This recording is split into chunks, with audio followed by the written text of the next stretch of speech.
সুপ্রিয় viewers, bike blog নয়নের পক্ষ থেকে দেশের এবং সকল প্রবাসী ভাইদেরকে জানাচ্ছি আন্তরিক শুভেচ্ছা অভিনন্দন। আবারও চলে আসছি আপনাদের মাঝে খুব গুরুত্বপূর্ণ একটি ভিডিও নিয়ে। আজকের ভিডিওতে থাকবে এই বাইকটিতে খরচ হচ্ছে 17,000 টাকা। 17,000 টাকা খরচ হওয়ার পিছনে দায়ী কে? মেকানিক নাকি বাইক নাকি বাইকের মালিক?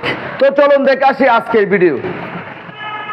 আপনারা এখানে একটা বাইক খোলা অবস্থায় দেখতে পাচ্ছেন, পালসার 150 ডাবল ডিস্ক। এই বাইকটির সমস্যা ছিল কি, আর বাইকটি আমাদের বাজাজ বাইক শপে কেন নিয়ে আসছে? এই বাইকের সমস্যা ছিল বাইকটি টান উঠতো না, বাইকটি ভারী ভারী হয়ে থাকতো। এখন এই বাইকের মালিক যে মেকানিকের কাছে কাজ করত, সেই মেকানিকে এই বাইকের সমস্যা ধরতে পারে নাই। এই বাইকের সমস্যা ছিল বাইকটি ভারী হয়ে গেছিল, বাইকটি টান উঠতো না।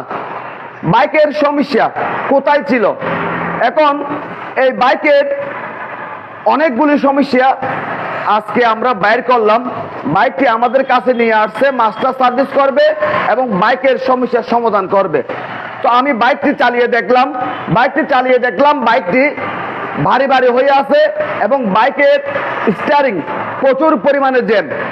এবং এই বাইকের আমি যে জিনিসগুলি পরিবর্তন করতেছি, আমি এই বাইকের বল লেসার পরিবর্তন করতেছি, এই বাইকটির ক্লাচ কেবল এবং টোটাল কেবল পরিবর্তন করতেছি, এই বাইকের স্পার্ক প্লাগ পরিবর্তন করতেছি, আর এই বাইকটির এয়ার ফিল্টার ফোম পরিবর্তন করতেছি। দেখেন এয়ার ফিল্টার ফোমের অবস্থা।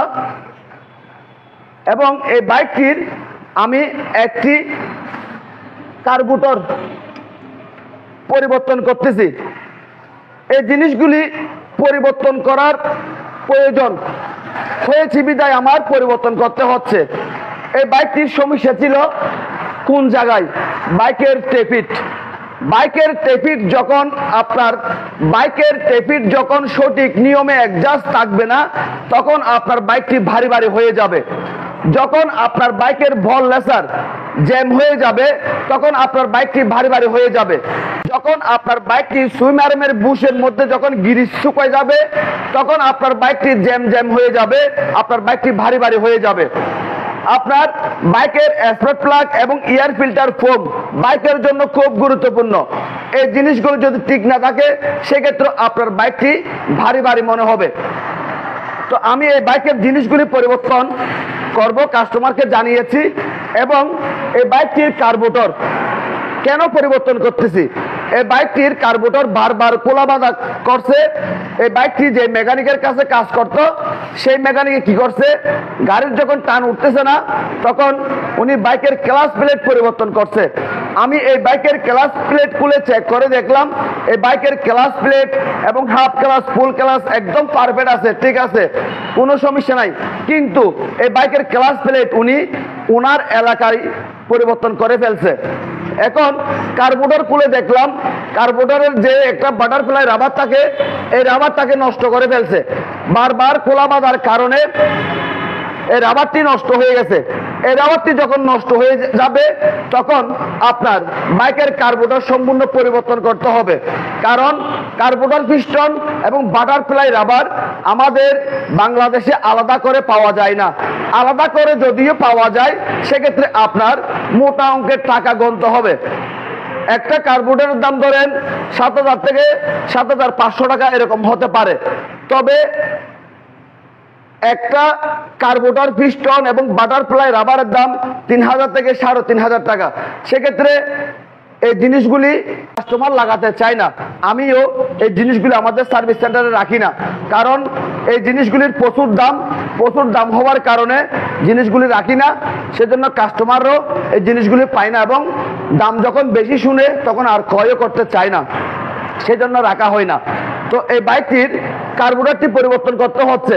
কার্বুরেটর পিস্টনের যে বাটারফ্লাই রাবার থাকে, এটা নষ্ট করে ফেলার কারণে কার্বুরেটরটি পরিবর্তন করতে হচ্ছে। এবং কার্বুরেটরের ভিতরে একটা স্প্রিং থাকে, এই স্প্রিংটা টেনে এতটুকু লম্বা করে ফেলছে।